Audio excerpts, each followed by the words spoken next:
তো বলুন তো মাথা গরম হয় না? আলু দেখছি, পেঁয়াজ দেখছি, আরও এইসব গাজর টমেটো দেখছি। আজকে বাজার গেছে, আমি ভাবলাম বাজার গেছে যখন বোধহয় কিছু নিয়ে আসবে। শুধু রবিবার বলে মাংস নিয়ে চলে এসছে। মাংস হবে বলে কি আর কোনো তরকারি হবে না? নিজে মাংস খায় আর মেয়ে মাংস খেতে ভালোবাসে, ব্যাস। বাকি তার মনে নেই যে তার মা তার কাছেই থাকে, আমার কাছে থাকে, আমাকে ওর মাকেও খেতে দিতে হবে। আমি এবার তার জন্য কী রান্না করব? এবার আমি রান্না করছি, দেখছি একটু কুমড়া আছে, কুমড়োকে কুটে নিয়েছি, কুমড়ো ভাজা করছি, একটু আলু ভাজা করছি, আর ওদিকে উচ্ছে আলু ভাতে দিয়েছি, আর একটু পেঁয়াজ পোস্ত করব। মানে ম্যানেজ করে আমাকেই করতে হবে, কিন্তু একটা দুটো যদি তরকারি হয়ে যেত না, ঝামেলাটা চুকিয়ে যেত। ওপরের রুমে কাজ করছিলাম, সকালবেলা মেয়ে টিউশনি গেছিলো, 8টার সময় গেছিলো। ও টিউশনি চলে যাওয়ার সঙ্গে সঙ্গে ছাদ রুম উপর নিচ সব পরিষ্কার করে নিয়েছি, অনেকটা কাজ সেরে নিয়েছি। চা বিস্কুটটাই খাওয়া হয়েছিল। ও এসতে তারপর মুড়ি খেয়েছি। ততক্ষণ আমি সেলাই করছিলাম। বিকেলবেলা 5টার সময় এটি আর্জেন্ট ব্লাউজ 5টা 6টার মধ্যে নেবে, এবার ওটাই করছিলাম। সকালবেলা কিছুটা এগিয়ে রাখবো, আর বিকেলবেলা আবার বিকেলবেলা কি দুপুরবেলা 3টার সময় স্যার আসবে। মানে কত তাড়াতাড়ি স্যার আসবে, বিরক্ত। ওই জন্য আমি এখন তাড়াতাড়ি রান্নাবান্নাটা করছি। এবার খুচুর এত কিছু ঠাকুমার জন্য করতে করতে আমার অনেক দেরি হয়ে যায়। এদিকে আর পিৎজা এসছে, মেয়ে স্নান করে নেমে এসছে, আমি অনেকটা সব কেটে কুটে জোগাড় করে দিয়েছি, ওই বানাচ্ছে। এটা 8 ইঞ্চির বড় পনির পিৎজা। আর এদিকে একটু মেয়ে বললো সকালবেলা যে আজকে মাংস খাবো না, ঠাকুমার জন্য উচ্ছা পুচ্ছা যা করবে আমি সেটাই খাবো। আমি বললাম কেন রে বাবা? না, যে আগে তুমি এখন প্রতি রবিবার তুমি ঝাল করে দিচ্ছ মাংসটা। আমি বললাম না বাবা, আজকে আর ঝাল করবো না। বলছে সেই ঝাল মাংস করো নি, একটু অন্যরকম করো। তাই আজকে একটু চিকেনগুলোকে ভেজে নিচ্ছি, ভেজে নিয়ে একটু ভালো রকম কিছু করবার কথা আছে, চিন্তা ভাবনা আছে, দেখা যাক। এগুলোকে সব পেঁয়াজ কেটে নিয়েছি, এদিকে মাংস ভাজা হচ্ছে। আর ওর ঠাকুমা যে এটা সেটা যদি না দিই চলে যাবে, আলু ভাত সে খেতে পারে, কিন্তু ওই যে আমি যদি দিই তার সম্মানে লেগে যাবে। আমি যেদিন জামাই ষষ্ঠীর দিন বাপের বাড়ি গেছি, তারপরের দিন তো রয়ে গেছিলাম, সন্ধেবেলা যেতেই ওর বাবাকে ওর মেসো জিজ্ঞেস করলো কী রান্না করেছিল আজকে মাসিমা? না, আলু ভাতে আর ডিম ভাতে। তখন মেয়ে বসেছিল, আমি শুনিনি। মেয়ে বসেছিল, মেয়ে আমাকে বলছে মা জানো বাবা বলছে আলু ভাতে আর ডিম ভাতে। আমি ভাবলাম বাবাকে বলি, মা যখন আলু ভাতে ডিম ভাতে দেয় ঠাকুমা তো খুব রেগে যায়, খায়নি, এখন যে বেশ খেয়ে নিচ্ছে। আমি বলছি থাক বাবা বলিস না। আমার শাশুড়ি কী চাই বলুন তো? সে আলু ভাত করে খাবে, কিন্তু আমি যখন দেবো তাকে থালা সাজিয়ে যেমন দিই তাই ভালো, আমি থালা সাজিয়েই দেবো। যাই হোক, যখন খেতে দেবো তখন দেখতে পাবেন টুকুর করতে করতে বেশ অনেকটাই রান্না হয়ে যায়। আমি এদিকে পেঁয়াজগুলো নেড়ে নিয়েছি, আর এই ঠাকুমার জন্য একটু পোস্ত, ছোটো মিক্সির বোলটায় পোস্ত বেটে নিয়েছি, আর এই পেঁয়াজ আদা রসুন যেটা নেড়েছিলাম টমেটো দিয়ে, ওটার সঙ্গে একটু পোস্ত দিয়ে দিয়েছি, আর কাজু তো দিয়েইছি। একটু অন্যরকম করে মাংসটা করছি আর কি, দুবেলার হয়ে যাবে, সেবেলা আমার চিন্তা নেই। রুটি হলেই হয়ে যাবে, হয় বানাবো রুটি, খুব গরম লাগলে ওর বাবা কিনে নিয়ে চলে আসবে। আমাদের এখানে মেশিনের রুটি বিক্রি হয়, ওই মেশিনের রুটিটা খেতে আমার ভালো লাগে, বেশ ঘরের রুটির মতন হয়। তো সকালবেলা দই দিয়ে মেয়ে, ওর বাবা মুড়ি খাচ্ছে, তো মেয়ে বলছে এই বাবা কি দই গন্ধ, অথচ মেয়ে জানে মাংসতে আমি দই দেবো, দেখা ঘিও খাবে না দইও খাবে না, কিন্তু ওটাই লুকিয়ে খাই দিলে খেয়ে নেবে, খেতেও ভালোবাসে। তো যাই হোক, মাংসতে আজকে একটু দই দেবো। ছোটো যেটা চিকেন ভাজলাম ওটাই পুড়ে যাচ্ছিলো, তাই বড় কড়াইটাতে মশলাটা তুলে নিয়েছি। একটু অনেকটা দই ছিল, দইটা দিয়ে দিয়েছি, আর একটু দই রেখেছি, শাশুড়িকে খাওয়ার সময় দেবো, দই দিয়ে ভাত খেতে ভালোবাসে। সব করেছি, মশলা রেডি, মাংস রেডি, আলু দিতে ভুলে গেছি। ওর বাবা বলছি জানো আলু দিতে ভুলে গেছি। বলছে কি আর করবে, আলু ছাড়াই খেয়ে নেবো। বলছি না, এত দুঃখ নিয়ে বললে তো হবে না। আমি আবার মশলাটাকে আলাদা করে রেখে সব কাজ স্টপ করে দিয়ে আলু কেটে আলুগুলোকে লাল লাল করে ছেঁকে মাংসতে এখন দিয়েছি। এবারে ওর ঠাকুমাকে খেতে দেবো। দেখছেন টুকুর করতে করতে কতগুলো হয়ে গেছে।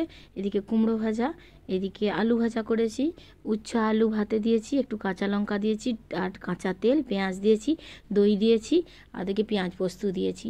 ডাল খাই না, ডিম ভাজবো নাকি জিজ্ঞাস করলাম, বললো না ডিম আজকে খাবো নি। তাই ভালো। ওদিকে মেয়েকে খেতে দিয়েছি, ওর বাবারও ভাত বেড়ে দিয়েছি, আর আমার তো জ্বরটা উঠছে, আমি একটা ওষুধ খেয়ে নিয়েছি, 2 বিস্কুট খেয়ে ওষুধটা খেয়েছি। ভাত আমি এখন খাবো না, ভাত খেলে না মেয়ে স্যার যে 3টার সময় আসবে না, তখন আমার কাজটা হবে না। আমি এখন ওষুধটা খেয়ে ওপরের রুমে এসেছি, এই ব্লাউজটা বানাবো। ব্লাউজটা বানাতে 3টা বেজে যাবে, ওর স্যার আসবে, যতক্ষণ কেউ স্যার আসবে আমি নিচে চলে যাব, ওরা তার পড়বে, আমি তখন যে নিচের শান্তি মনে খেয়ে দিয়ে একটু শুবো, বসবো। ব্লাউজটা আর একটুখানি বসলেই হয়ে যাবে। আর এই জানলায় না ছাদে বেশ কতগুলা সাদা সাদা অপরাজিতার গাছ হয়েছিল, জানলায় এনে লাগিয়ে দিয়েছি। ওদেরকে না পেঁচাতেও হচ্ছে না, কি সুন্দরভাবে পেঁচিয়ে পেঁচিয়ে উঠছে। এমনিতে মানি প্ল্যান্ট বলুন, অন্য সব গাছ বলুন, কি সুন্দর পেঁচিয়ে দিতে হয়, এরা অটোমেটিক পেঁচিয়ে যাচ্ছে। তো ওদিকে উপরের রুমে স্যার চলে এসছে 3টা বাজে, আমি নিচের রুমে চলে এসেছি। এবারে 2টি ভাত খাবো, নিজের জন্য একটু নিয়ে নিয়েছি, ওই কাঁচা লঙ্কা নিয়েছি, আর একটু উচ্ছা আলু হাতে নিয়েছি, 2 টুকরো মাংস নিয়েছি, বেশি খেতে ভালো লাগছে না। জ্বরটা কেটে গেছে, ভাতটা খেয়ে দিয়ে একটু শুয়েছিলাম। এখন তো ফিজিক্স স্যার এসছে, পড়াচ্ছে 3টা থেকে, এখন 5টা 15 বেজে গেল। কোথায় যাবে, থাকবে না, কদিন ছুটি থাকবে, ওই জন্য এক্সট্রা পড়িয়ে দিচ্ছে। এখন আবার বায়োলজি স্যার ফোন করেছে, ফোন করে বলছে 5:30টায় পড়া আছে, পাঠিয়ে দিন। আমি দাঁড়ান, ফিজিক্স পড়ছে, ফিজিক্স স্যার এখন 5টা 15 বাজে, এখনও ছাড়েনি। ফিজিক্স স্যার ছাড়ুক, পাঠিয়ে দিচ্ছি। এখন দেখি কখন যায় ফিজিক্স স্যার। ফিজিক্স স্যার গেলেই বায়োলজি পড়তে যাবে। ও পড়তে চলে গেলে আমি একটু ফাঁকা সাথে যাব, গাছগুলো একটু জল টল দেবো। সারা দুপুর ছেলে ঘুমায়নি, বদমাইশি করে দিন কাটিছে। সন্ধ্যাবেলা হোমওয়ার্ক করতে বসে ঘুমিয়ে যাবে। এখন জ্বরটা, ওষুধটা খেয়েছি, জ্বরটা কাটছে তো, বেশ গরম লাগছে, মনে হচ্ছে ছাদে যে বসলে হতো। বাইরে কত রোদ, এখন 5টা বাজে, রোদ না আলো, আলোটা প্রচুর আলো, বাইরের যে আলোটা আসছে বাবরি, মানে মাথা খারাপ করে দিচ্ছে এত আলো। আর এই পাশের বাড়িতে সাদা রংটা দেওয়া আছে, ওতে যখন সূর্যের আলোটা পড়ছে না, আর বেশি আলো লাগছে। দেখি স্যার কখন যায়, আমি যে একটু জিজ্ঞেস করি। দিদিকে ছাড়তে যাবে, প্যান কোথায়, জামা কোথায়, ওই জামাটা দিয়ে দে, ওই জ্যাকেটটা দিয়ে দে, প্যান আমি দিচ্ছি, ওই জানমারিতে আছে। মেয়ে যে রেডি হওয়ার কিছু নেই, বইটা নিবে আর যাবে। ছাতের রুমটা একদম ঠান্ডা হয়ে আছে, ওরা ঠান্ডা করে রেখেছে। যা, এসে কি খাবি বাবা, বল, করে রাখবো না, বল কি খাবি। স্যারকে বলবি, বিশ্বাস না হয় মাকে ফোন করে নিন। মিথ্যে কথা বলতে মা শিখাইনি। এই ফিজিক্স স্যার গেল, বেরিয়ে এলাম।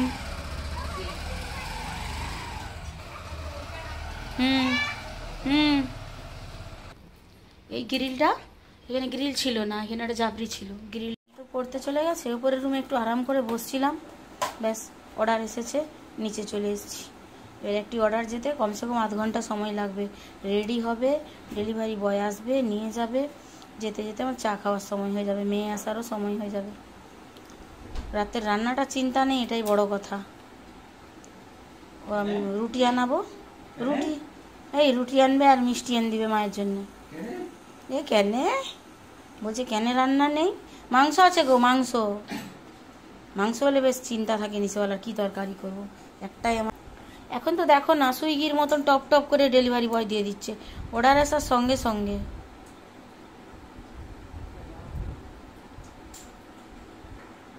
চলুন আমি বানিয়ে নিই। হ্যাঁ, মেয়েকে তো বললাম কি খাবে, দেখি কি খাওয়াতে পারি।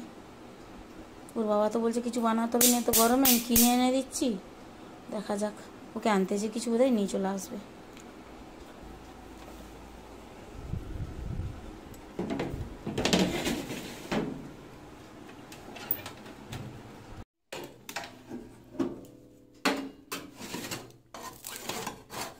এখনো ডেলিভারি বয় আসলো নি, তখন করতে করতেই চলে এসছে। এখন হোয়াটসঅ্যাপে একজনের একটা কেকের অর্ডার এলো, যতক্ষণ না ফোন করছে ততক্ষণ নিব না।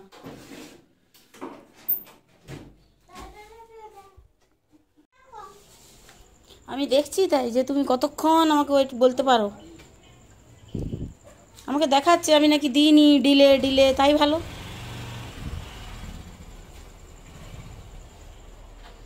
কখন আধ ঘন্টা আগে পিৎজাটা বানিয়েছিলাম, এতক্ষণে ছেলে এসে নিয়ে যাচ্ছে, দিয়ে আবার আমার নামে ব্লেম চাপিয়েছে। ও এসে ওয়েট করছে, আমি ওকে দিইনি। তো আমি এখন এডিট করতে করতে বাকি ব্লাউজটা করছি। এই যে হাতটা বসলেই হয়ে যাবে। ওর বাবা এখন ধুনও দেবে, আমি বললাম চা খাবে, বললো না পরে খাবো। সিঁড়ির আলোগুলো সব জ্বালবে তো, ওপরে সিঁড়ি নিচের সিঁড়ি সব আলোগুলো।